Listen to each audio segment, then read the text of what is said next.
বাতিল গোষ্ঠী কেমন চিন্তা ভাবনা করতেছে দেখেন।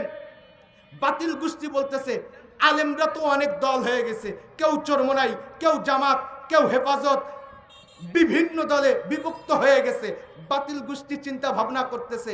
শুনেন, বলতে চাই, আজকের মাহফিল থেকে বলতে চাই, আমরা যখন খানা খাই আমাদের হাতের আঙ্গুলগুলো সবাইরে কিন্তু বিচ্ছিন্ন আছে। হাতের আঙ্গুলগুলো কিন্তু কারো লাগানো নেই। যখন আমরা খানা খাই হাতের আঙ্গুলগুলো কিন্তু সব এক হয়ে যায়।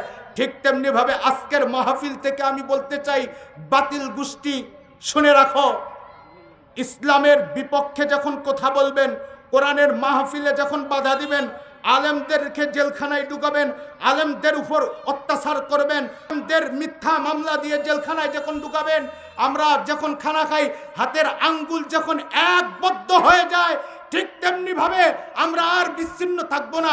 কে জামাত, কে চরমোনাই, কে হেফাজত, আমরা এটা আর দেখবো না। পারে নাই এই বাংলার জমিনে আর ইসলামের বিপক্ষে যে কথা বলবেন আপনারাও টিকতে পারবেন না।